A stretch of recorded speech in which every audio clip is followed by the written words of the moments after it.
Hello.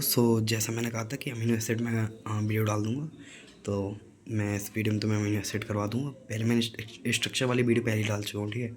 तो उसमें मैंने तुम्हें एसेंशियल नॉन एसेंशियल उसकी बता दी है, तो अब मैं फिर से नहीं बताऊँगा उस चीज़ को।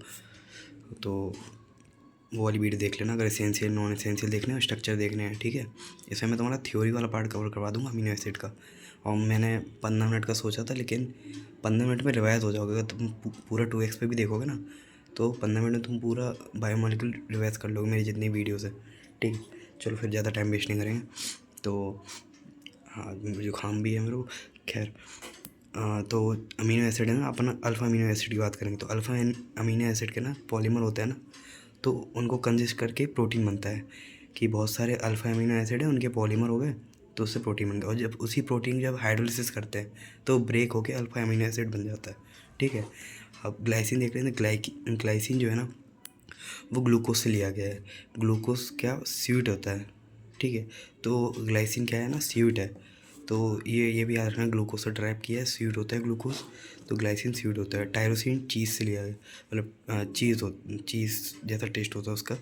टायरोस चीज़, टायरोस का मतलब चीज़, ये ग्रीक वर्ड है, ठीक है। टायरोसिन से टायरोस चीज़, तो ये याद रखना एज इट इज़। और अमीनो एसिड कलरलेस होते हैं, क्रिस्टलाइन सॉलिड होते हैं, वाटर सॉल्युबल होते हैं, हाई मेल्टिंग पॉइंट होता है, ठीक है। ये पॉइंट याद रखना इनके। और ज्यूट्रायन होता है, ठीक है। और ये एम्फोटेरिक होता है। ये ज्यूट्रायन ऐसा दिखता है, डाइपोलर आयन भी बोलते हैं इसको, अभी आगे देखा जाएगा पॉइंट, ठीक है। तो एम्फोटेरिक है ये, ठीक है। तो मैं ये कह रहा था कि कलरलेस होता है, crystalline solid, water soluble, high melting point, ठीक है। ये याद रखना पॉइंट। और ये एम्फोटेरिक होता है ज्यूट्रायन। और ज्यूट्रायन को ही डाइपोलर आयन भी बोलते हैं, ठीक है। और ये जो ज्यूट्रायन है वो तुम्हारे न्यूट्रल रहता है, लेकिन इसमें पॉजिटिव और नेगेटिव दोनों होते हैं, इसलिए इसे डाइपोलर आयन बोलते हैं। यानी इसमें दो हैं, पॉजिटिव भी है और नेगेटिव भी है, इसलिए डाइपोलर, ठीक है। तो ग्लाइसिन जो रहता है ना तुम्हारा, जैसे स्ट्रक्चर मैंने बताया है कि ये हाइड्रोजन रहता है उससे कनेक्ट, और ये यूनिट होता है अमीनो का। तो इसमें क्या है, दो हाइड्रोजन है, तो अलग अलग जब कार्बन पे अलग अलग एटम होते हैं ना, तब ऑप्टिकली एक्टिव होता है। बट इसमें देखो, ये हाइड्रोजन भी है, ये हाइड्रोजन भी है, तो सेम हो गया, तो ऑप्टिकली इनएक्टिव हो गया, तो ऑप्टिकली एक्टिव नहीं है। और केवल यही एक एक्सेप्शन है, बाकी जितने भी सारे अमीनो एसिड है ना, वो सारे ऑप्टिकली एक्टिव हैं, ठीक है। ऑप्टिकली एक्टिव का मतलब हो गया असिमेट्रिक, मतलब सिमेट्री नहीं है, ठीक। और पेप्टाइड बॉन्ड क्या है ना तुम्हारा, जब दो अमीनो एसिड जब कंबाइन होते हैं, ठीक है, तो उनके बीच ये C+O N वाली बॉन्ड बनती है। और ये बनती कैसे है कि COH का OH और NH2 का H, और H2 निकाल देता है यहाँ से, देखो ये H2 निकला, और ये C+N बन गया, ठीक है। और इसी बॉन्ड को पेप्टाइड बॉन्ड बोलते हैं। अगर ये दो अमीनो एसिड से बनेगा तो डाईपेप्टाइड बोलेंगे। डाईपेप्टाइड से कंफ्यूज नहीं होना कि दो बॉन्ड नहीं होता डाईपेप्टाइड, एक ही बॉन्ड होता है, लेकिन वो दो अमीनो से बनता है। और ट्राईपेप्टाइड तीन अमीनो एसिड से बनेगा। प्रोटीन जो होता है ना, वो पॉलीपेप्टाइड होता है। हाँ, 100 से भी ज़्यादा अमीनो होते हैं, उनको कंजिस्ट करके कम से कम 10,000 से ज़्यादा यूनिट का मोलिकुलर मास होता है, उससे वो प्रोटीन बनता है। उस प्रोटीन का इतना ज़्यादा मोलिकुलर मास होता है। और बनता कैसे है, मैंने पहले बताया कि पॉलीमर होता है अमीनो एसिड का, प्रोटीन। और इंसुलिन जो है ना, इसको याद रखना कि इंसुलिन में 51 अमीनो एसिड होते हैं, ठीक है। ये याद रखना कि थ्योरेटिकल पॉइंट आ जाए तो। और प्रोटीन दो तरीके हैं, फाइब्रस होता है, एक ग्लोबुलर होता है। तो फाइब्रस वाला जो होता है ना, पॉलीपेप्टाइड चेन होती हैं। और जो ग्लोबुलर वाला होता है कि वो जो चेन है ना, वो कॉइल बन जाती हैं उसी को, और वो स्पेरिकल शेप बन जाता है, तो उसी को ग्लोबुलर बोलते हैं। ग्लोब से याद रखो, स्पेयर ग्लोब होता है ना, ग्लोब स्पेयर, तो कॉइल जैसा बनता है ना, ऐसा कॉइल, तो वो ग्लोब से याद रखो, स्पेरिकल शेप होता है। और चेन पॉलीपेप्टाइड की होती है, कॉइल जैसी बन जाती है। तो और जो फाइब्रस की चेन है ना, वो हाइड्रोजन और डाइसल्फाइड इसमें बॉन्ड होती हैं। और ये फाइबर लाइक स्ट्रक्चर होता है, फाइब्रस है तो फाइबर लाइक स्ट्रक्चर, मतलब चेन से ऐसा बनता है एकदम, तो इससे याद रखना, ठीक है। सॉल्युबिलिटी की बात कर लें कि फाइब्रस इनसॉल्युबल होता है और ग्लोबुलर सॉल्युबल। अब इसको याद कैसे करोगे, फाइबर है, जैसे फाइबर ना पानी में सॉल्युबल नहीं होता, तो ऐसे याद रखो इनसॉल्युबल, और फिर उसका अपोजिट ग्लोबुलर हो गया। और एग्जाम्पल अगर देखो तो फाइबर्स में केराटिन है, केराटिन जैसे शैम्पू भी आता है ना केराटिन का, तो उससे याद रखो केराटिन क्या बाल के लिए है, तो बाल के सॉल्युबल नहीं होता, तो ये इसका एग्जांपल हो गया। मायोसिन, मायोसिन से मसल याद रखो, ठीक है। और कोलेजन याद रखो, मसल ही पानी में डिजॉल्व नहीं होगी, तो ऐसे तरीका है याद करने का।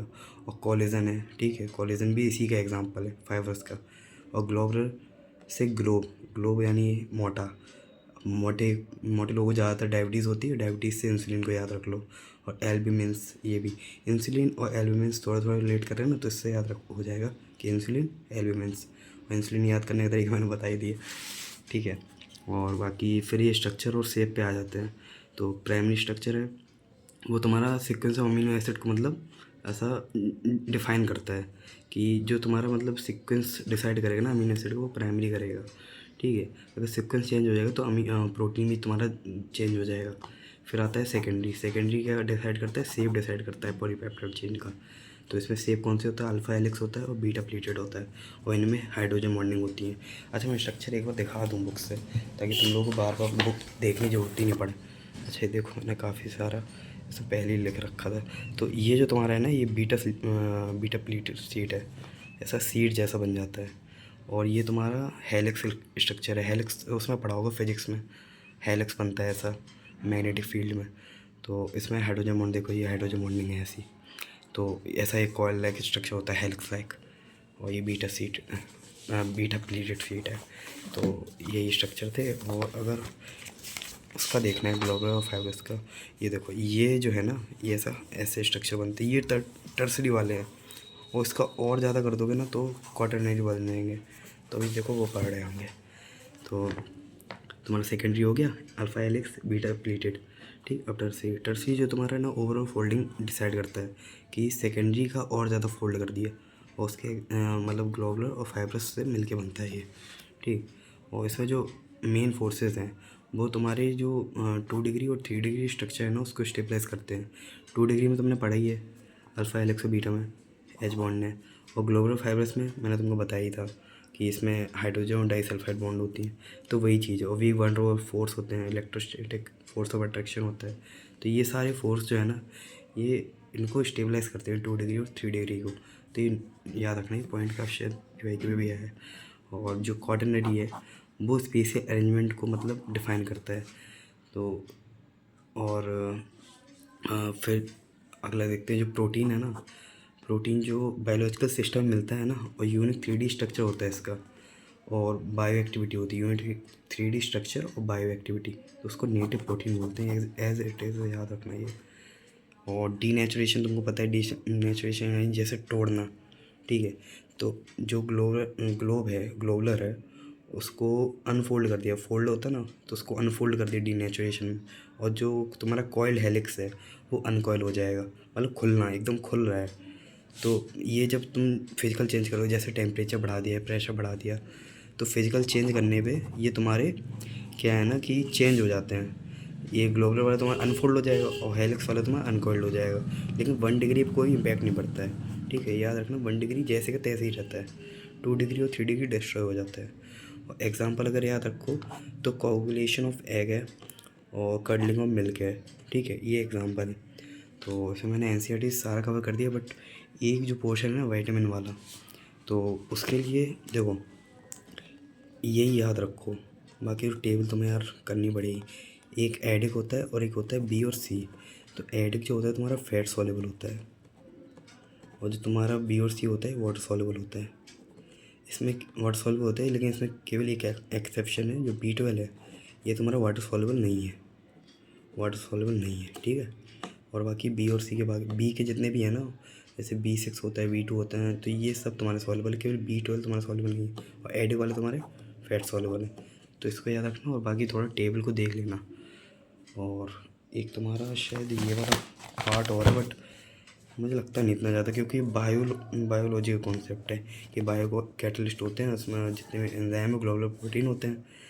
और बस यही वाला है, ऑक्सफोर्ड रिडक्टोज है, वो तुम्हारा सिमुलेटेनियस कैटलिस क्या है ये, इसको रहने दो। बायोलॉजी के पार्ट मुझे भी समझ नहीं आया जब मैंने पढ़ा। खैर तो इतना ही, ठीक है। अमीनो एसिड तुम्हारा कवर करवा दी मैंने, तो इससे रिवीजन कर लेना, काफ़ी सही हो जाएगा, ठीक है। Thank you.